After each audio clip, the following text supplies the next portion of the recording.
This week we have a recap of the Miss Firecracker Contest, the music department's annual movie concert, international news, sports, and weather. This is EYEonLC.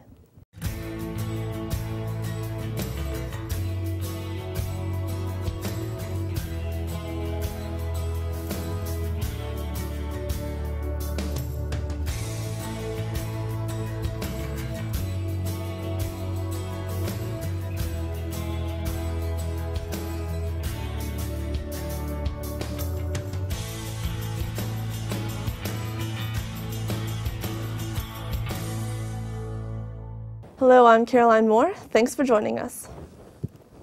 The theater department has been extraordinarily busy preparing for the opening night of the latest production, the Miss Firecracker Contest.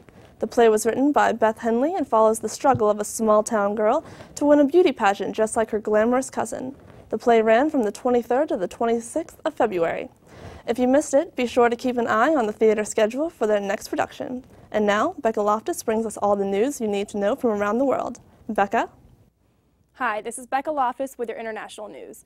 In Afghanistan, a protest over the burning of Qurans at a U.S. base led to the death of a protester and left several U.S. service members and police wounded, according to officials.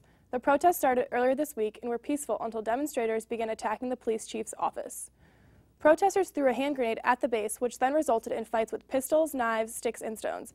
According to Afghanistan President Hamid Karzai, 29 people and nearly 200 others have been wounded in recent protests. At least 34 people were killed across Syria after the voting to change the constitution began. The International Committee of the Red Cross has been trying to get into Homs, where half the deaths occurred, but they have made no progress yet. Among the changes being made to the constitution include suggestions that government permission is needed to form a political party based on race, religion, or other factors. Presidential elections have not begun yet in Syria, but they will be competitive because there is not a leading party anymore.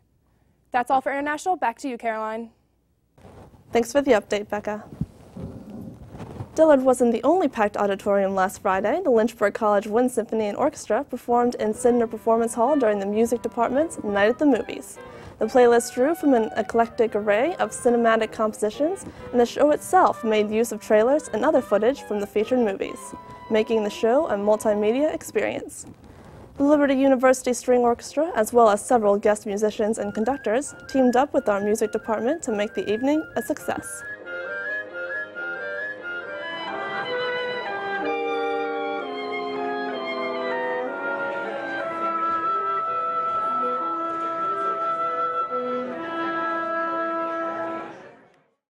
We had some exciting games this past week in the world of LC basketball and lacrosse. Kestrel Curl brings us up to par with all things sports related. Kestrel? Thanks, Caroline. Basketball season has officially come to an end for Lynchburg College this week as both the men and the women's teams lost in ODACs.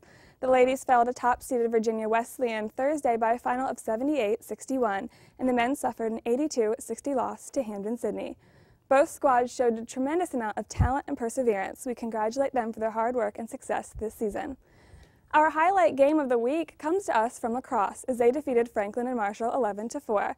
Lynchburg's Andrew Wilfong, Jay Goldsmith, and Dylan Hoff were among the goal scorers, with Hoff leading the way with 3 goals. Goalie Frank Cook dominated the net and also contributed offensively as he assisted on a goal as time expired in the third. The Hornets have started 2-1 on the season. Now let's shift gears a little bit and find out what else happened this week. Here are your Hornet headlines. Saturday, baseball delivered a statement win against Virginia University of Lynchburg as they took the game 29-4. Softball wasn't as fortunate Saturday as they fell to Emory 9-1 and Millsap 3-2. And men's tennis earned a 7-2 victory over Bluefield. And congratulations are in order for both our men and women's indoor track and field teams. The women finished third in ODACs this season, and it must be Groundhog Day again and again and again as the men won their 15th straight ODAC championship. Yes, I said 15. Congratulations to both teams. We look forward to seeing them continue their success in outdoor competition. As always, you can check online for a full schedule of this week's games. Caroline? Thanks, Kestrel. We would like to take a moment now to remind everyone that Relay for Life is set for April 20th, and we here at EYEonLC encourage you to attend if you haven't already made plans. It is one of those times that the entire campus pulls together for a common cause, and this year's relay is sure to be the best.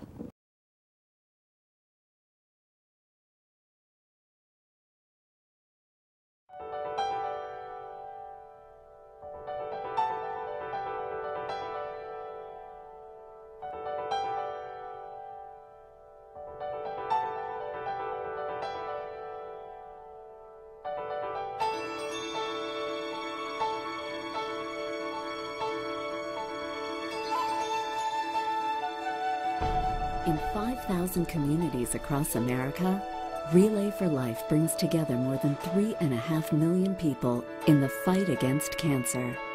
A life-saving and life-changing event, Relay is a time to celebrate the lives of those who've battled cancer, remember loved ones lost to cancer, and commit to fighting back against the disease. It's really good to see you. It's good to be here. I'm sure it is. It is. I come to Relay to celebrate with my family, my friends, and with the whole community. Relay is important to Lynchburg College because it makes us a stronger and more compassionate community. Unfortunately, it seems that most everyone has been touched by cancer in one way or another.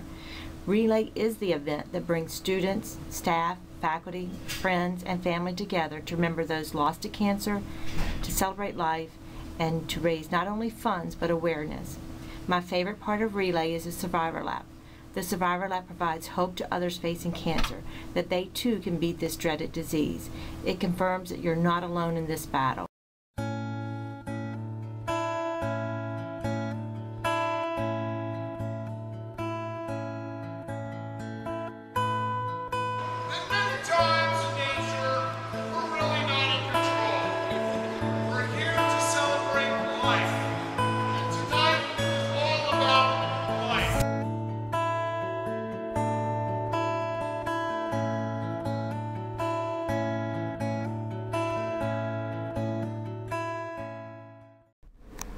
Hey, I'm Ann Hirschbell from the Counseling Center, and I am a breast cancer survivor from 2005. Never thought I was going to join that club that I didn't want to be a member of, but I unfortunately did.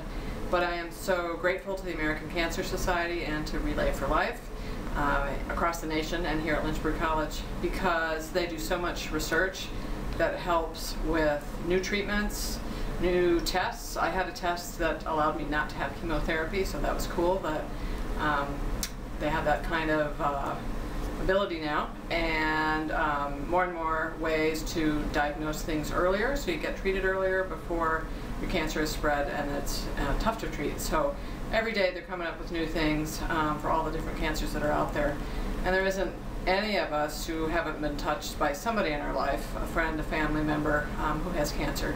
So important that we support this. Lynchburg College is great in getting out there for Relay for Life. So I'm proud to be one of Lynchburg College's survivors, and I encourage you all to participate.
We saw a snowstorm and springtime sun within the space of a few days last week, leading us to wonder, can anyone predict what weather we'll see this week?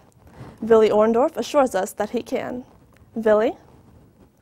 We're going to start off by looking at the satellite image to look at this high-pressure system that is going to sit on us for a couple of days.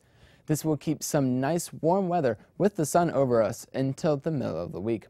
On Tuesday night, the low front from the south will be pushing through our area, bringing along with it clouds and rain, but we'll keep the warm temperatures. Now I'm going to step aside here and show you your 7-day forecast.